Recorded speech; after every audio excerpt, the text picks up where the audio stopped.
Tere tulemast meie YouTube'i Ukrainast ja Venemaast. Täna räägime võimalikest sanktsioonide mahavõtmisest, räägime maavarade leppest, mis on muutunud hoopis teistsuguseks, natuke räägime Signal Messengerist, samuti räägime läbirääkimistest ja kuidas sellesse puutub Elon Musk ja ka paljust muust. Tere tulemast ja vabandan, et mõned nädalad ei ole suutnud YouTube'i teha. Ühelt poolt ei ole nagu midagi väga suurt ja tähtsat olnud öelda. Teiselt poolt eks ikka töö ja pere on paraku esikohal ja mitte alati ei jõua nädalavahetustel teha blogi. Aga räägime maavarade leppest, mis on praegu Trumpi meelest just allakirjutamisel ja mis tegelikult ei ole üldsegi enam maavarade leppe, vaid on muutunud millekski palju laiemaks ja suuremaks kui see esimese versioonina, siis kui kohtusid Valges Majas president Zelenskõi ja Trump oli mõeldud. Kui alguses oli tegemist nii-öelda memorandumiga, kus osapooled leppisid kokku, et kaevandatakse koos väärtuslikke maavarasid ja võib-olla laiemalt maavarasid, siis nüüdseks on memorandum muutunud üle 50 leheküljeliseks dokumendiks ja panen siia YouTube'i alla ka lingi sellele dokumendile, mis väidetavalt on viimane versioon lepingust, mille on saatnud siis Ameerika Ühendriigid Ukrainale.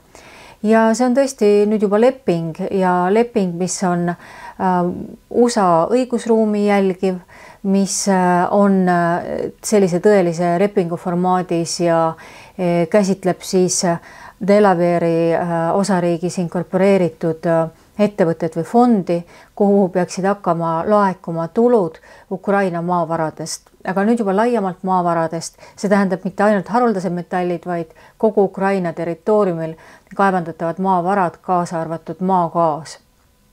On tekkinud palju lisatingimusi, täpsustusi.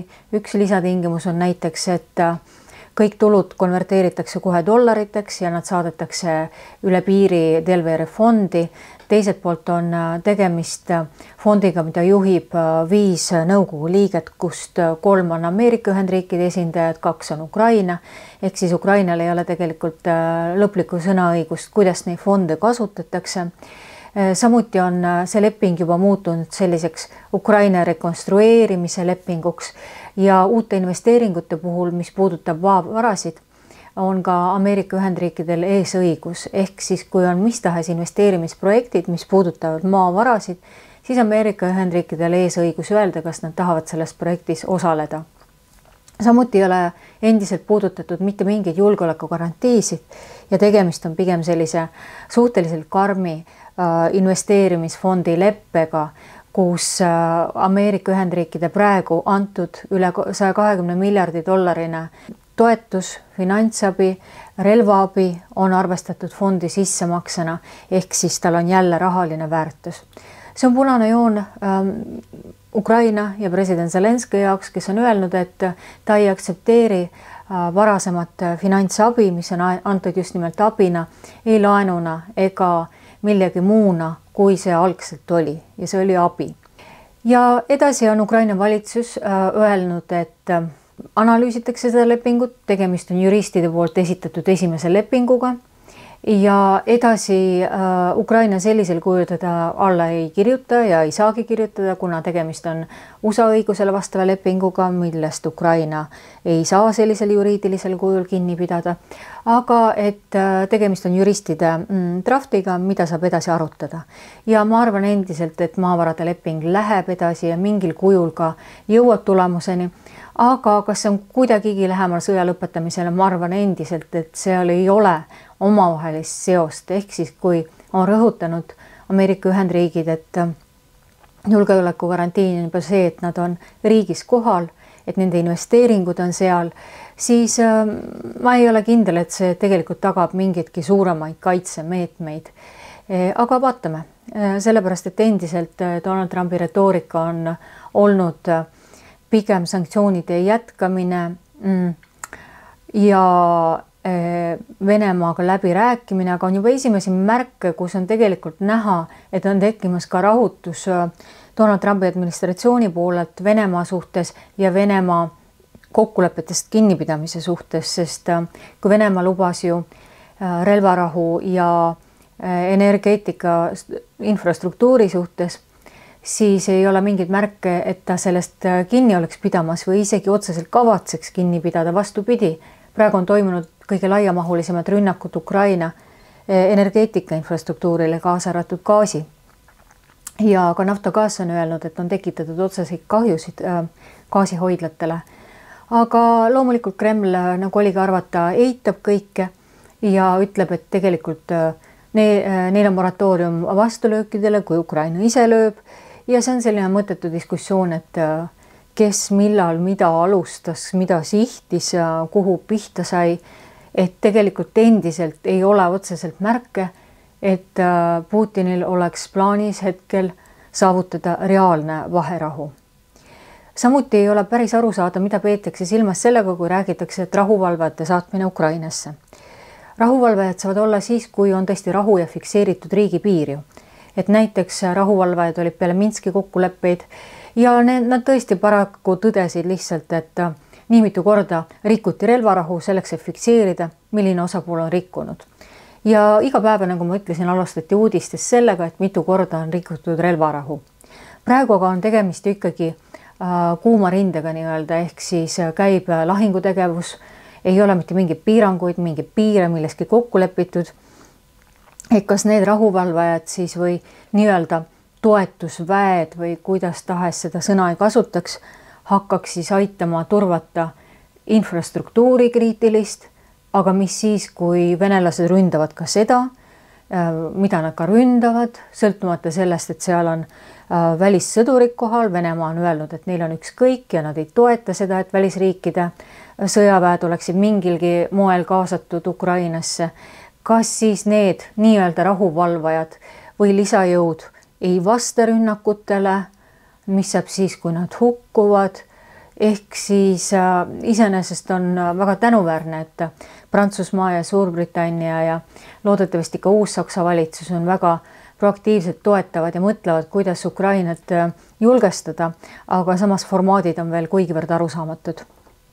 Ja mis on ka arusaamatu, on tegelikult Trumpi administratsiooni reaktsioon praegusele Signali Messengeri suurele skandaalile.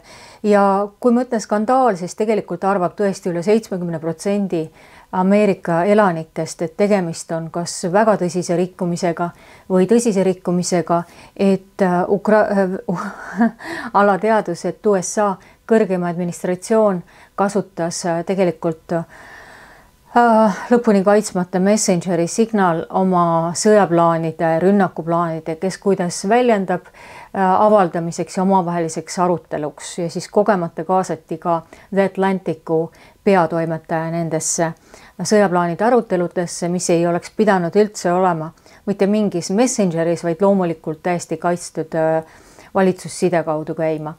Aga täiesti kummaline on reaktsioon see, et ju iga kommunikatsiooniinimene, ma arvan, teab, et kui sa oled teinud vea, kui sind sellest süüdistatakse, siis kõige halvem variant on süüdistada ajakirjanikke ja rünnata ajakirjanikke ja kõige parem kriisikommunikatsioon on tunnistada, et tõesti, no läks valesti, läks halvasti ja tegelikult ka see Atlantici peatoimetaja ütles, et oleksid nad öelnud USA administratsioon, et tõesti me ei oleks pidanud Signali kaudu oma salajast infot vahetama, tegime järeldused, rohkem ei tee, oleks ilmselt vaibunud praegune kriis.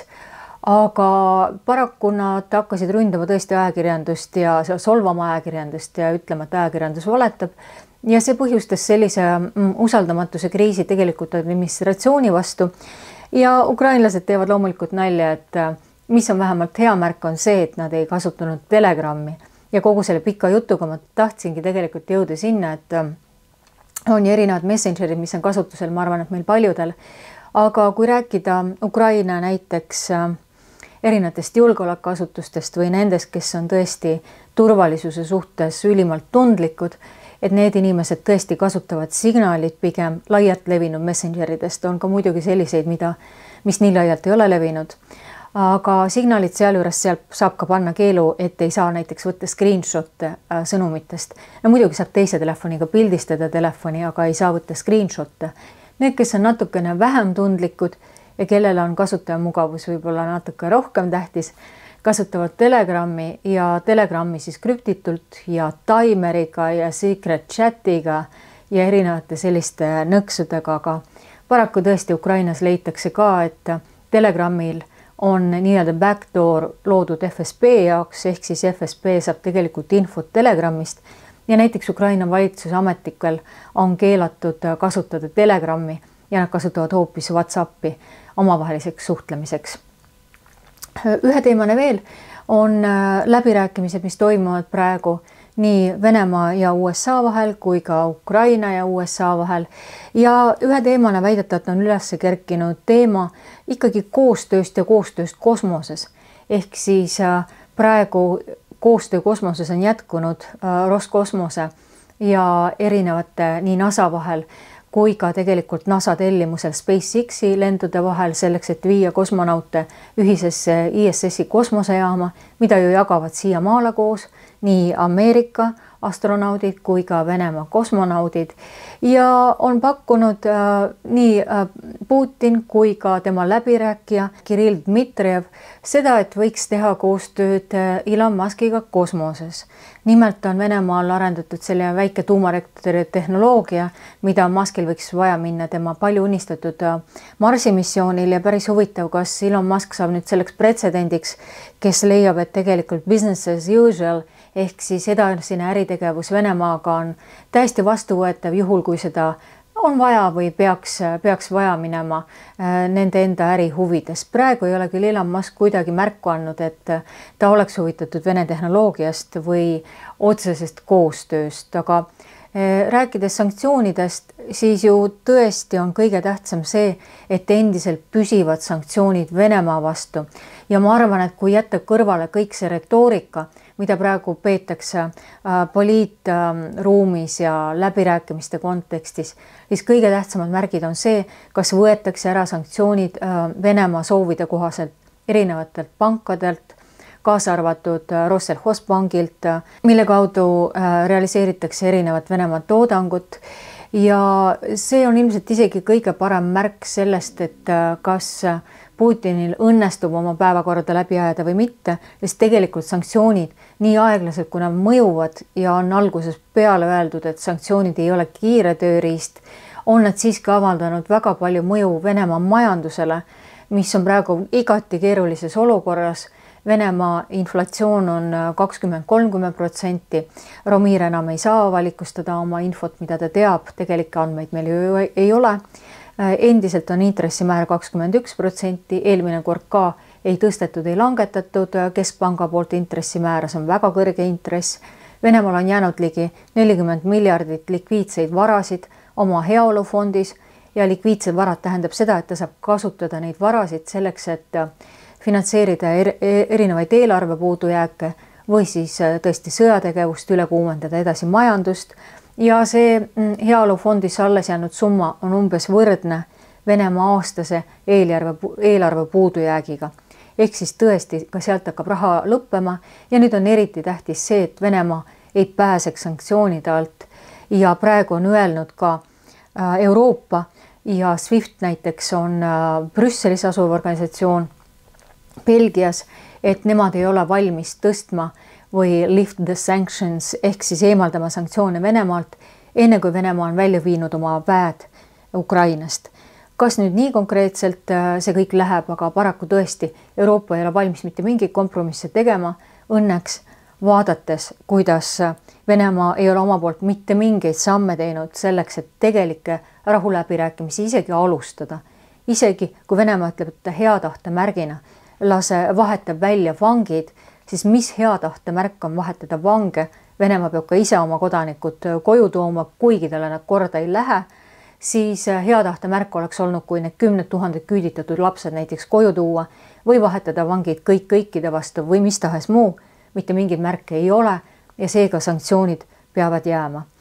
Ja suur tänu kõigile Ukraina toetuse eest ja ma arvan, et me ei saa väsida enne, kui kõik on läbi ja on ka väga tähtis see, et me kuuleme sõnumeid. Et omal ajal 2007 aastal Müncheni konverentsil Putin ütles üsna otsa välja, et mida ta kas just plaanib, aga mida ta arvab maailma korrast. ja teda ei taheta kuulda ja arvati, et ta liialdab ja ta ei mõtle seda, mida ta ütleb ja tegelikult ta mõtleb teistmoodi. Putin on kogu aeg öelnud, mida ta mõtleb ja ta on mõelnud kõige halvemat stsenaariumit. Ja ma kardan, et ka kui räägivad erinevad kõrgemad võimuesindajad nagu J.D. Vance või Donald Trump, et tegelikult peaks kuulma, mida nad ütlevad ja mõelda, mis on oma stsenaariumid just sellisel juhul, mida ta ütleb, mida ta võib öelda ja Euroopa majandus on tegelikult tugev. Euroopa võimekus on tegelikult tugev ja ma tõesti ei saa aru, ma strateegilise kommunikatsiooni seisukohast ei saa aru, miks me räägime ennast kogu aeg väiksemaks. Miks me peame rääkima sellest, et meil on varusid näiteks Poolal 2 nädala võrra või 1 kuni 2 nädala võrra, et siis peaksid tulema liitlased. Miks me räägime sellest, mitu Briti sõdurit on välja viidud Eestist? See on situatiivne olukord, see ei näita mitte mingit poliitilist suurt trendi ja miks me räägime ennast väiksemaks ja näitame vaenlasele, isegi kui on hetkelisi nõrkusi. See on infosõda, see on heidutussõda ja me ei saa heidutussõjas rääkida kõike, mida me mõtleme, kui see on kuidagigi kahjustab meie enda julgeolekut, ilma et ta annaks mingit olulist lisaväärtust või olulist läbipaistvust. See on lihtsalt kommunikatsiooni probleem, väljakutse, et kuidas mitte mõelda ennast väiksemaks, kuidas mitte vähendada meie julgeolekut ja meie usku endasse ja kuidas olla ka väga hea liitlane meie oma liitlastele, mida me oleme olnud ja panustada koos meie kaitsetööstuse arengusse ja Euroopa kaitsetööstuse arengusse, sellepärast et endiselt üha rohkem investeeritakse Euroopa kaitsetööstusesse, üha rohkem fonde vaatab kaitsetööstusele, üha rohkem startup on loomas kihvte tooteid, mis kunagi võiksid turule jõuda. Õpime Ukrainalt, Ukrainas on väga kõva tootearendus, väga kiire tootearendus, neid tooteid saab kasutada ka meie julgeolekustamiseks. Ärme räägime ennast väiksemaks, vaid saame aru, et tegelikult koos oleme me suured ja me peame lihtsalt kiiresti ja koos tegutsema. Suur tänu ja ilusat nädalavahetust kõigile!